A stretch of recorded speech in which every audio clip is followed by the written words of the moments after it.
السلام علیکم غام صاحب. جی وعلیکم السلام.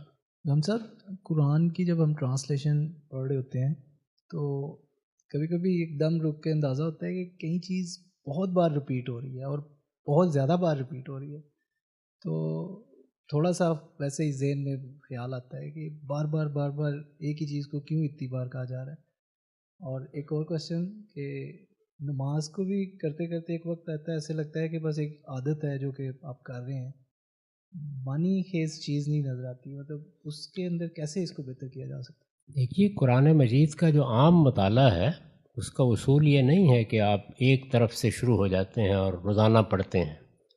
یعنی آپ نے کہیں سے کھولا، کسی سورہ کو نکال لیا تو آپ نے پڑھا. قرآن مجید میں جو بنیادی مضامین ہیں وہ ایک ہی ہیں. ان بنیادی مضامین کو بالکل اسی طرح ہزار رنگ سے بیان کیا گیا ہے. جیسے میر انیس نے کہا ہے نا کہ ایک پھول کا مضموں ہو تو 100 رنگ سے باندھو. یہ اس لیے کیا گیا ہے کہ آپ پورا قرآن ایک ہی وقت میں نہیں پڑھتے. قرآن میں اسلوب یہ اختیار کیا گیا ہے کہ کبھی کوئی چھوٹی سورہ پڑھنے کو دل چاہتا ہے، کبھی بڑی پڑھنے کو دل چاہتا ہے، کبھی آپ تدبر کے ساتھ پڑھ رہے ہوتے ہیں، کبھی عمومی تلاوت کر رہے ہوتے ہیں.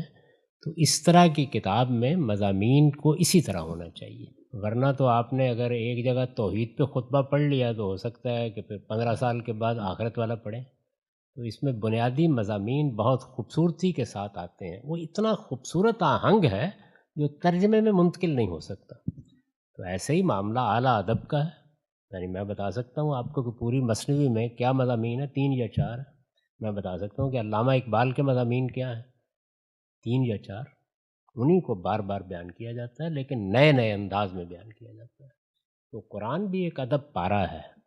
ہمارے ہاں چونکہ اس کا ترجمہ ہوتا ہے تو ذرا سوچئے کہ بہت اچھے شعر کا ترجمہ کر دیا جائے تو پھر اس میں وہ بات نہیں رہتی، کیونکہ جو چیز ان مضامین کو بار بار آنے کے باوجود نیا رنگ، نیا آہنگ دیتی ہے، وہ کنسٹرکشن ہے. یعنی جس طرح اس کو بیان کیا گیا ہے، تو اس کا اگر آپ نے صحیح ذوق پیدا کرنا ہو تو پھر عربی زبان سیکھیں تاکہ آپ اصل زبان میں اس کو پڑھ سکیں.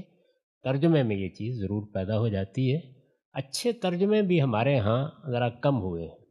یعنی لوگ چونکہ ڈرتے ڈرتے ترجمہ کرتے ہیں تو وہ قرآن مجید کی پوری بات کو ادا ہی نہیں کرتے، بلکہ لفظ کے قریب رہنے کے نتیجے میں اس کے حسن کو مجروح کر دیتے ہیں. کوشش لوگ کرتے رہتے ہیں. اچھے ترجمے جتنے ہوں گے اتنا زیادہ آپ کو اس میں لطف اور لذت آئے گی.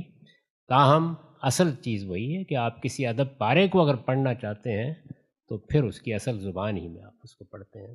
ہونا تو یہ چاہیے تھا کہ مسلمانوں کے بچے بچپن ہی سے قرآن مجید کی زبان سیکھتے. یہ کوئی ایسی مشکل بات نہیں تھی. نہیں ہم نے اہتمام کیا تو اب ہمارے ہاں یہ مسئلہ موجود ہے. غلطی ہم خود کرتے ہیں، اس کے بعد کوسنا اللہ تعالیٰ کو شروع کر دیتے ہیں کہ آپ نے یہ کام کیوں کر ڈالا. تو یہ ہے ہمارے ساتھ مسئلہ. جو دوسری بات آپ نے کہی ہے نماز کے بارے میں، دیکھیے نماز کی حقیقت خدا کی بارگاہ میں حاضری ہے. یعنی آپ کو حاضر ہونا ہے، اور اس میں جو چیز لازم کی گئی ہے پڑھنا آپ کے لیے وہ تو سورہ فاتحہ اور قرآن کی چند منتخب آیات ہیں. آیات میں جتنا چاہے تنوع پیدا کر لیں. اس میں تو یہ نہیں کہا گیا کہ آپ کو فلاں آیات ہی پڑھنی ہے. تو اگر ریپیٹ کوئی چیز ہو رہی ہے تو صرف سورہ فاتحہ ہے بس. باقی جتنے اذکار ہیں نماز کے وہ سب کے سب اختیاری ہیں. آپ چاہیں تو وہ اذکار کریں جو عام طور پر کرتے ہیں، چاہے تو آپ کوئی اور اذکار کر لیں، چاہیں تو آپ اردو میں کریں، چاہیں تو آپ عربی میں کریں. جو عربی زبان میں لازم ہے وہ سورہ فاتحہ اور قرآن مجید پڑھنا اور یہ اللہ اکبر کہنا. تو آپ اس طرح سے نماز کبھی پڑھ کے دیکھیں، آپ کا یہ گلہ دور ہو جائے گا.